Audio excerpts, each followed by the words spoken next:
ನಮ್ಮ ಗುರುಗಳು ಬಹಳಷ್ಟು ಜನ ಗುರುಗಳು ಭೇಟಿ ಮಾಡ್ತಕ್ಕಂಥದ್ದು ಮತ್ತು ಅವರು ನನ್ನನ್ನು ಆಶೀರ್ವದಿಸಲಿಕ್ಕೆ ಆಗಮಿಸಿದ್ದಾರೆ. ಅವರೆಲ್ಲರಿಗೂ ಕೂಡ ನಾನು ಸ್ವಾಗತವನ್ನು ಬಯಸಿ ಮತ್ತು ಅಭಿನಂದನೆಯನ್ನು ಕೂಡ ಈಗಾಗಲೇ ಸಲ್ಲಿಸಿದ್ದೇನೆ.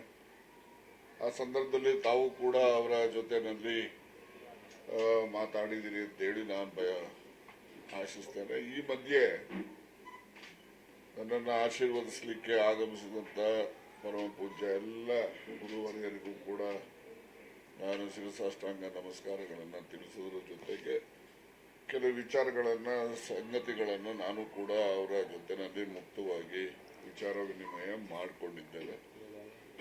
ಅವರು ಎಲ್ಲ ಗುರುಗಳು ಎಲ್ಲ ಸೇರಿ ಅವರು ನನ್ನ ಜೊತೆಯಲ್ಲಿ ಇಂತಹ ಒಂದು ಸಂದರ್ಭದಲ್ಲಿ ಅವರ ಒಂದು ಅಭಿಮಾನ ಮತ್ತು ಆಶೀರ್ವಾದ ವ್ಯಕ್ತಪಡಿಸಿರ್ತಕ್ಕಂಥದ್ದು ನನಗೆ ಇನ್ನೂ ಹೆಚ್ಚು ಶಕ್ತಿಯನ್ನು ಸತ್ಯದ ಪರವಾಗಿ ಹೋರಾಟ ಮಾಡಲಿಕ್ಕೆ ಹೆಚ್ಚು ಶಕ್ತಿಯನ್ನು ಕೊಟ್ಟಿದ್ದಾರೆ ಅಂತೇಳಿ ನಾನು ಭಾವಿಸಿದ್ದೇನೆ. ಮತ್ತು ಜೊತೆಯಲ್ಲಿ ಈಗಾಗಲೇ ರಾಜಕೀಯದ ಏರುಪೇರುಗಳು ಸ್ಥಿತ್ಯಂತರಗಳು ಆಗು ಹೋಗುಗಳ ಬಗ್ಗೆನೂ ಕೂಡ ಚರ್ಚೆ ಮಾಡಿದ್ದೇನೆ ಅವ್ರ ಹತ್ರ. ನಾನು ಮಾಧ್ಯಮಕ್ಕೆ ತಿಳಿಸ್ತಕ್ಕಂಥದ್ದು ಇತ್ತೀಚೆಗೆ ನಡೆದಂತಹ ಜಿಲ್ಲಾ ಬ್ಯಾಂಕಿನ ಚುನಾವಣೆಯಲ್ಲಿ ನಮ್ಮ ಜೊತೆಯಲ್ಲಿ ಸುಮಾರು 14 ಜನನು ಕೂಡ ವಿಜೇತರಾಗಿರ್ತಕ್ಕಂಥದ್ದು, ಅವ್ರಿಗೆ ಅಭಿನಂದನೆ ಸಲ್ಲಿಸ್ತಕ್ಕಂಥದ್ದು, ಮತದಾರರಿಗೂ ಕೂಡ ಅಭಿನಂದನೆಯನ್ನು ಸಲ್ಲಿಸ್ತಕ್ಕಂಥ ಕೆಲಸವನ್ನು ಕೂಡ ನಾನು ನಿಮ್ಮ ಮೂಲಕ ಮಾಡಲಿಕ್ಕೆ ಬಯಸ್ತೇನೆ. ಮತ್ತು 4ನೇ ತಾರೀಕು ಕೂಡ ಅಧ್ಯಕ್ಷರ ಆಯ್ಕೆ ಇದೆ. 4ನೇ ತಾರೀಕು ಆಯ್ಕೆಯ ನಂತರ ಸಕ್ರಿಯವಾಗಿ ನಮ್ಮ ಜಿಲ್ಲೆ ಮತ್ತು ರಾಜ್ಯದಲ್ಲಿ ಕೂಡ ಪ್ರವಾಸ ಮಾಡ್ತೇವೆ.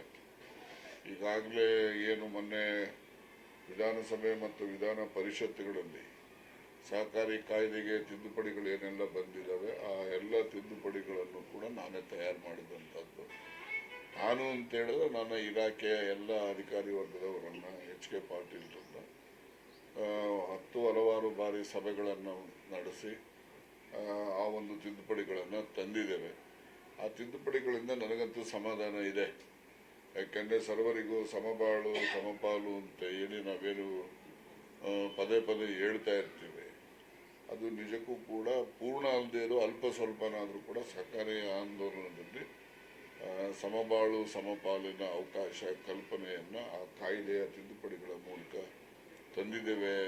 ತರ್ತಕ್ಕಂಥದ್ದಕ್ಕೆ ನನಗೆ ಸಹಕಾರವನ್ನು ಮುಖ್ಯಮಂತ್ರಿಗಳು ಕೂಡ ಕೊಟ್ಟಿದ್ದು ಸಂಪೂರ್ಣವಾದಂಥದ್ದು. ಆ ಕಾಯ್ದೆ 2 ಸದನಗಳಲ್ಲೂ ಕೂಡ ಈಗಾಗಲೇ ಮಂಜೂರಾತಿಯನ್ನು ಪಡೆದುಕೊಂಡಿದ್ದೆ ಮತ್ತು ಗೌರವಾನ್ವಿತ ರಾಜ್ಯಪಾಲರು ಕೂಡ ಅದಕ್ಕೆ ಸಹಮತಿಯನ್ನು ಕೊಡ್ತಾರೆ ಅಂತೇಳಿ ನಾನು ವಿಶ್ವಾಸವನ್ನು ಈ ಸಂದರ್ಭದಲ್ಲಿ ವ್ಯಕ್ತಪಡಿಸಲಿಕ್ಕೆ ಬಯಸ್ತೇನೆ. ಮತ್ತು ರಾಜಕೀಯವಾಗೂ ಕೂಡ ಸ್ಥಿತ್ಯಂತರಗಳು ಏರುಪೇರುಗಳು ಆಗ್ತವೆ. ಕೆಲವೊಮ್ಮೆ ಸತ್ಯಕ್ಕೆ ಕೆಲವೊಮ್ಮೆ ತಾತ್ಕಾಲಿಕವಾಗಿ ಹಿನ್ನಡೆ ಆಗಬಹುದು, ಆದರೆ ಲಾಂಗ್ ರೇಂಜಿಂಗ್ ಎಫೆಕ್ಟ್ ಅಂತ ಹೇಳಿದ್ರೆ ಅದಕ್ಕೆ ಯಶಸ್ಸಿರುತ್ತೆ ಅಂತಕ್ಕಂಥದ್ದನ್ನು ನಂಬಿರ್ತಕ್ಕಂಥವ್ರು ನಾನು. ಆದ್ದರಿಂದ ನಾನು ಅಧಿಕಾರ ಹೋದಾಕ್ಷಣಕ್ಕೆ ನನಗೇನು ಯಾವುದೇ ರೀತಿಯ ಅಸಮಾಧಾನ ಆಗಲಿ ಮತ್ತು ಅಧಿಕಾರ ಕಳ್ಕೊಂಡಂತಹ ಯಾವುದೇ ರೀತಿಯ ಚಿಂತೆ ಆಗಲಿ ನನ್ನಲ್ಲಿ ಇಲ್ಲ ಅಂತಕ್ಕಂಥದ್ದು. ನಾನು ಈ ರಾಜ್ಯದ ಜಿಲ್ಲೆಯ ರೈತರ ಮತ್ತು ಯಾರೆಲ್ಲ ಅಸಹಾಯಕರಿರ್ತಾರೆ, ದುರ್ಬಲರಿರ್ತಾರೆ, ಹಿಂದುಳಿದವರು ಇರ್ಬೋದು ಮತ್ತು ಮುಂದುವರೆದವರು ಇರ್ಬೋದು, ಯಾರೇ ಇರ್ಬೋದು, ಎಲ್ಲ ಜಾತಿನಲ್ಲೂ ಕೂಡ ಬಡವರು ಇರ್ತಾರೆ. ಆ ಬಡವರ ಪರವಾಗಿ ಧ್ವನಿಯನ್ನು ಎತ್ತಕ್ಕಂಥದ್ದು, ಅವರ ಒಂದು ಏಳಿಗೆಗೆ ಶ್ರಮವನ್ನು ವಹಿಸ್ತಕ್ಕಂಥ ಕೆಲಸವನ್ನು ನಿರಂತರವಾಗಿ ಮುಂದಿನ ದಿನಮಾನಗಳಲ್ಲೂ ಕೂಡ ಮಾಡ್ತೇನೆ. ಸ್ವಾಮೀಜಿಗಳೆಲ್ಲ ತಮ್ಮನ್ನ ಮತ್ತೆ ಸಂಪುಟಕ್ಕೆ ಸೇರಿಸಿಕೊಂಡು